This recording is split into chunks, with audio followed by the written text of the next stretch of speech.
নমস্কার বন্ধুরা, মালতী কিচেনে তোমাদের সবাইকে স্বাগত। আজ নিয়ে এসেছি চিতল মাছ। আজ চিতল মাছের ভুনা বানাবো। সকল বন্ধুদের কাছে আমার অনুরোধ রইল সম্পূর্ণ ভিডিওটা দেখার জন্য। সামনে তো জামাই ষষ্ঠী আসছে, তো অনেক জামাই আছে যে চিকেন মাটন কিছুই খায় না। তো এইরকমভাবে যদি চিতল মাছ বানিয়ে দেওয়া যেতে পারে, জামাই কিন্তু ভীষণ খুশি হবে। আর জামাই আসলে কিন্তু আমরা ওই তেলাপিয়া রুই মাছে যাই না, তাকে চেষ্টা করি একটু ভালো খাওয়ানোর। তা সকল শাশুড়ি মা বা শ্বশুর মশাই চেষ্টা করে একটু ভালো দেওয়ার জন্য। তো জামাই ষষ্ঠীর আগেই আমাদের এ সমস্ত চলছে, কারণ আমরা জামাই ষষ্ঠীতে কোথাও যাই না, আমাদের ঘরেই সমস্ত খাওয়া হয়। যেহেতু পড়াশোনার ক্ষেত্রে বা বয়স্ক শ্বশুর আছে, আমি ফেলে কোথাও যেতে পারি না। এখানে দেখো চিতল মাছ কতগুলো আছে তো বুঝতে পারছো, প্রায় 1.5 কিলো। আর জানো তো চিতল মাছের পেটিগুলো কেমন হয়, বেশ বড় বড়। তো প্রথমে আমি কড়াইতে আগে তেল বসিয়ে দিচ্ছি। তেলটা গরম হতে হতে বাদ বাকি মাছ ভাজতে ভাজতে মশলাগুলো আমি রেডি করে নেব। মাছে হলুদ দিয়ে দিচ্ছি, নুনও দিয়ে দিচ্ছি। এবার একটু ভালো করে মেখে নেব।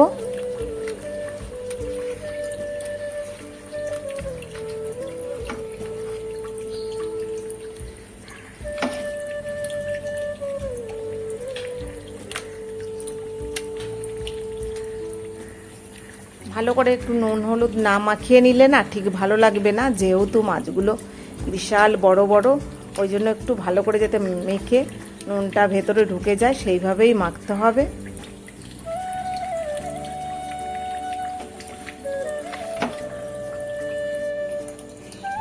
আগেই আমি দিতে ভুলে গেছি, যাই হোক মাছ মাখানোর পরে আমি একটু তেল দিয়ে দিলাম। তেলটা দিয়ে মেখে দিলে কিন্তু চিতল মাছ তো ফটাস ফটাস করে একটু ফাটে, কিন্তু যে কোনো মাছে আমরা যদি একটু তেল মেখে দিই না, তাহলে এই ফটাস ফটাস ফাটাটা একটু কম হয়। তো দেখো বন্ধুরা, তোমরা দেখলেই বুঝতে পারবে যে মাছ কতটা ফাটছে বা কিছু। মাছ ফাটতে থাকলে এই গ্যাসের চারিপাশ একদম তেল তেল হয়ে যায়, কিন্তু সেটি আর হবে না, যেহেতু আমি তেল মেখে দিচ্ছি। মাছগুলো বেশ বড় বড়, 4-5টার বেশি দেওয়া যাচ্ছে না। আর কড়াইটা বেশ একটা বড় কড়াই নিয়ে নিয়েছি।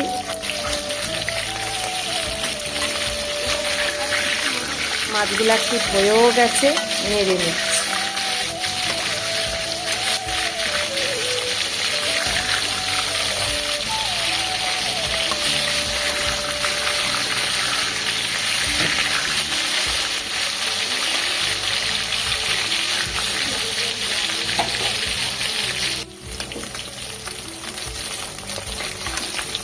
মাছগুলো বেশি কড়াও করলাম না, মিডিয়াম করে ভেজে নিলাম। এবার তেল থেকে মাছগুলো তুলে নিচ্ছি।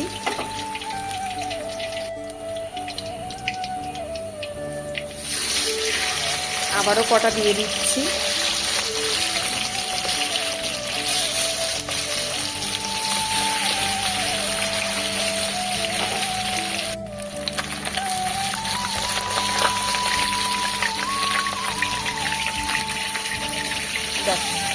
বেশ লাল লাল হয়ে গেছে, ভাজাটা একটু কড়া হয়ে গেল এটা।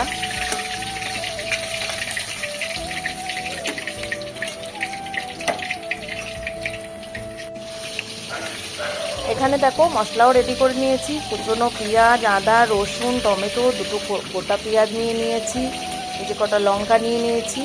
এখানে লঙ্কা, আদা, রসুন একটা পেস্ট বানিয়ে নেবো। প্রথমে এটা একটু পেস্ট বানাবো, তারপরে এই যে গোটা পেঁয়াজটা এটা লাস্টে দিয়ে দেবো। তা নাহলে আগে পেঁয়াজ দিয়ে দিলে না মশলাটা ভালো বাটা হয় না। এখানে আমি জিরে ফোড়ন দিলাম, তেজপাতা দিলাম, আর গোটা গরম মশলা দিয়ে দিচ্ছি ফোড়ন।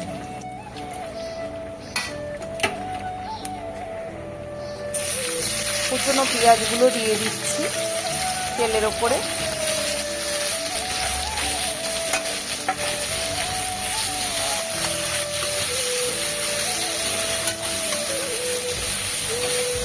পেঁয়াজগুলো বেশ একটু লালচে লালচে করে ভেজে নেব। একটু নুন দিয়ে দিচ্ছি, তাহলে কি বলো তো তাড়াতাড়ি ভাজা হবে বা পেঁয়াজটা নরমও হয়ে যাবে। দেখো পেঁয়াজটা বেশ লাল লাল করে ভেজে নিয়েছি, তেল ছেড়ে দিয়েছে। আর যে মশলাটা পেস্ট করেছি সেটা দিয়ে দিলাম। আর এখানে জিরের গুঁড়ো, ধনের গুঁড়ো, লঙ্কার গুঁড়ো, হলুদ গুঁড়ো দিয়ে দিলাম।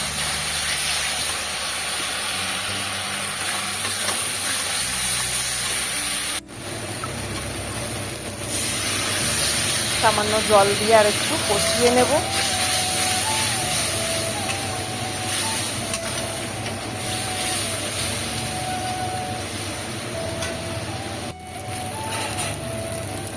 এখানে টমেটো দিয়ে দিলাম, বেশ লাল লাল টমেটো দিয়েছি, তাহলে কি বলতো একদম পাকা টমেটো, রান্না করতে গেলে কালারটা সুন্দর হবে।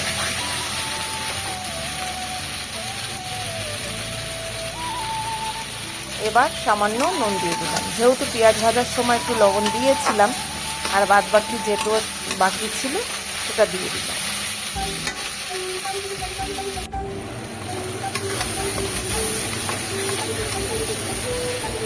বেশ মশলাটাকে একটু কষিয়ে নেব। আর খুব যে গাদাখানিক তেল দিয়েছি সেটা নয়, তার নাহলে তেল দিলে তেল ছাড়তে শুরু করতো। কিন্তু মাছগুলো ভেজেছি তো, মাছ ভাজার সঙ্গে মানে তেল উঠে উঠে এসছে। এবার আমি এখানে জল দিয়ে দিলাম, অল্প করে জল দিয়ে দিয়েছি।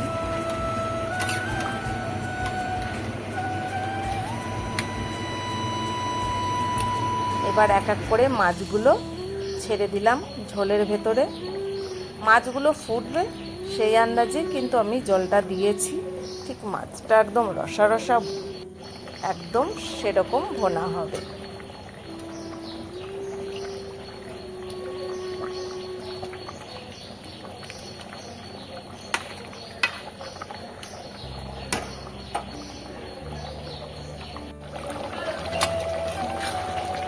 দেখো ঝোল ফুটতে শুরু করেছে। তা আমি দেখো আগেই রান্না করছি, কারণ জামাই ষষ্ঠীর সময় যে কোনো মাছ বলো, চিকেন, মাটন সবই একটু দাম বা লাইন দিয়ে নিতে হয়। আমরা একটু আগে আগে করছি।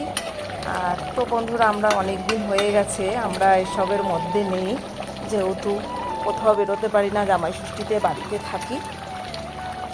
আর ওপর থেকে গরম মশলা দিয়ে দিলাম।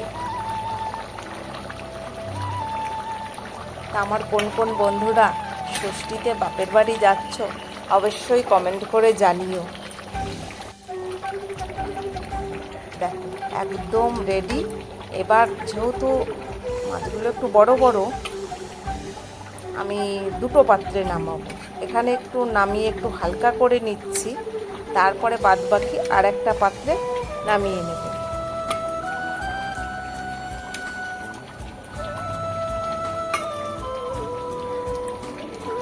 কত সুন্দর হয়েছে, কত লোভনীয় হয়েছে।